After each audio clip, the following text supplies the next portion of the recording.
Assalamu alaikum warahmatullahi taala wabarakatuh.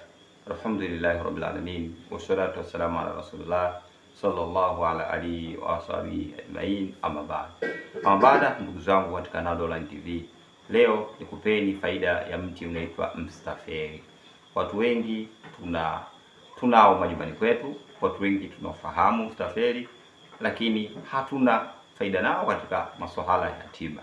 Niwaambieni, moja ya mti mujarabu sana. Mti huu ukiujua faida zake utashangaa. Mwenyezi Mungu Tabaraka wa Taala alipokuwa mkarimu, alipokuwa ni mwingi wa rehema kwa waja wake, alipokuwa mwingi wa huruma kwa waja wake, alipokuwa anatupendelea mengi, ila tu sisi tumeambiwa tuseme tu alhamdulillah rabbil alamin, alhamdulillah ala ni'matil alim, alhamdulillah ala ni'mat afya wal aqil. Mshukuru Mwenyezi Mungu kwa haya ambayo machache nitakupa, lakini mujarabu sana. Moja, maradhi yoyote ya miwasho, ya fangasi, unasema maradhi kama gono, maradhi si kaswende, maradhi sijui makorokoro gani ndani ya mwili wako, nje ya mwili, michubuko, nenda atumie mti wa mstafeli. Unatumiaje? Chukua mstafeli wako, sawa chukua mstafeli wako, twanga, kamua maji yako, tumia kunywa, mingine jipakae kama hiyo hatari inaonekana. Mfano unatokana wewe una michubuko, mingine sehemu zao za siri, mfano hata wanaume wanakutana na michubuko mingi, wakutana na mwenzie unatoka na michubuko na mambo mengine mfano hivyo. Huu ni ugonjwa. Wengi wanachukulia kama labda ni hali fulani, lakini huu ni ugonjwa. Tumia kujipaka. Mwanzo utahisi maumivu kidogo, lakini kila anavyozidi kuondoka wale bakteria na hao fangasi watapoondoka, mambo yako yatakwenda. Tukisoma katika biology, fungus wanasema kwamba hawafi, lakini njoo kwenye mstafeli wanakufa. Hilo unatakiwa uelewe. Hiyo ni moja ya faida. Kwa hiyo utaweza kuwa kama unakojoa damu, unakojoa usaha, sijui unakojoa vitu vieleweki, wala kina dada wengine wanajisaidia mpaka vijinyama, vinini, tumia mti wa mstafeli bismillah. Sehemu nyingine ambayo unatakiwa kujua, mstafeli unaweza kukusaidia katika masuala yote yale yanayohusiana na tumbo, hasa katika mfumo wa kizazi. Unatokana mwanamke leo ili aingie period, watu wote ndani ya mji wanatakiwa wajue ana maumivu makali, damu zinatoka sijui sio kwa zazieleweki, rangi mbaya, harufu chafu na masuala mengine. Wengine wanatoa vitu vieleweki, unaweza kuhisi huyu mtu labda amefanya abortion au ameondoka kitu ndani ya mwili wake. Tumia mti wa mstafeli bismillah. Chemsha mstafeli kwa majani yake kwa wingi, changanya kidogo kama utapata na magome ya mti wa mzambarau. Mpe anywe huyu dada, mpe anywe huyu mama, mpe anywe huyu msichana, hatapata hada zake pasina shaka, pasina makelele. Hata hangaika tena kila anapotaka kuingia katika maeneo hayo, lazima umkutane na maviviani na madikropa manini bismillah, hata upata changamoto hizi. Lakini vile vile hii inakuwa ni kama unaweza ukaitumia mstafeli kwa wale ambao vizazi vyao au mirija yao zazi tayari imeshafungika, imejaa uchafu. Kama mtu mwingine ambaye lazima afanyiwe operation, huyu lazima afanyiwe sijui cleaning, huyu lazima afanyiwe hivi, nenda akampe mti wa mstafeli. Matumizi yake ni nini? Chuma majani ya mstafeli kwa wingi sana, changanya na karafuu kidogo kwenye kuchemsha. Mwambie yule dada achemshe kwa siku mara 2 kwa muda wa wiki moja hadi siku 14 kama ataweza. Mfumo wote ndani ya mfumo wake wa kizazi lazima utakuwa umesafika.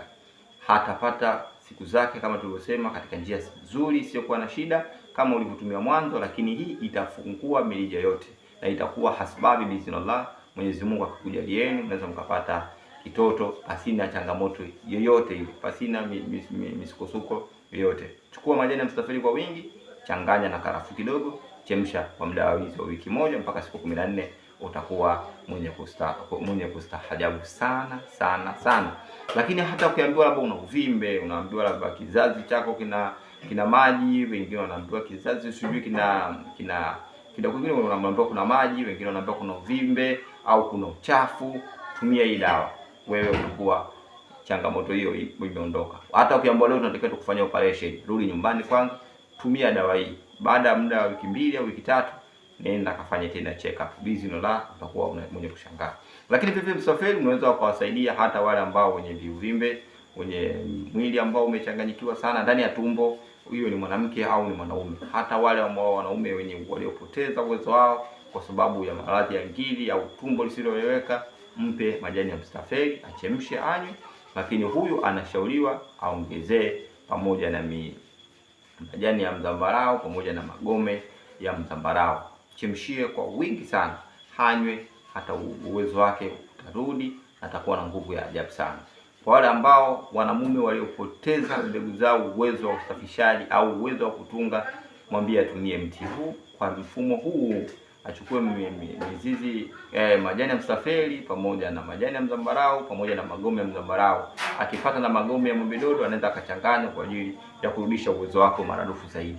Hii ni Nado Online TV. Usikose vitabu vya Mwalimu Ibuka. Hayo mambo unaweza kuyakuta ndani ya vitabu vyetu. Kwa mfano, hii kitabu cha Koba na Uganga ni kitabu ambavyo vinaelezea masuala mengi sana katika mitishamba.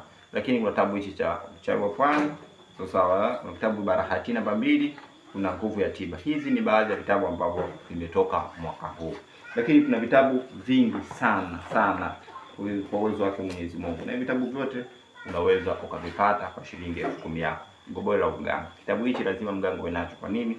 Itakwenda kukusaidia pale utapochezea, utajua mwenyewe unapambanaje. Funguo ya ajabu kama kawaida, hichi kitabu kinaelezea masuala ambayo yanahusiana na kuvifungo na kuondosha vifungo hivyo.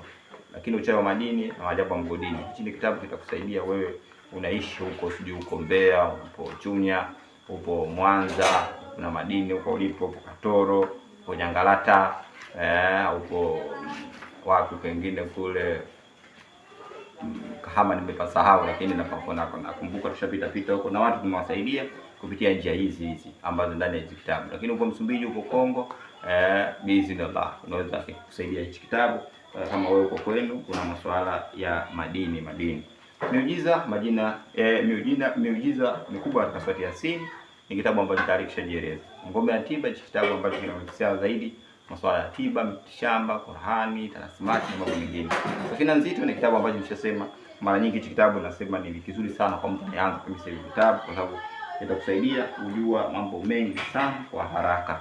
Jiko la Uganga, hichi ni kitabu mganga lazima uwe nacho. Sitaki kuzungumza mengi katika humu, lakini fawaida zake ni nyingi sana. Mimi Mwalimu Ibuka, hapa tumefundishana kidogo tu inahusiana na maajabu ya mti wa mstafeli. Ukiona na wazee waambie wakufundishe, waambie wakuelekeze, utajua mengi sana. Assalamu alaikum warahmatullahi wabarakatuh.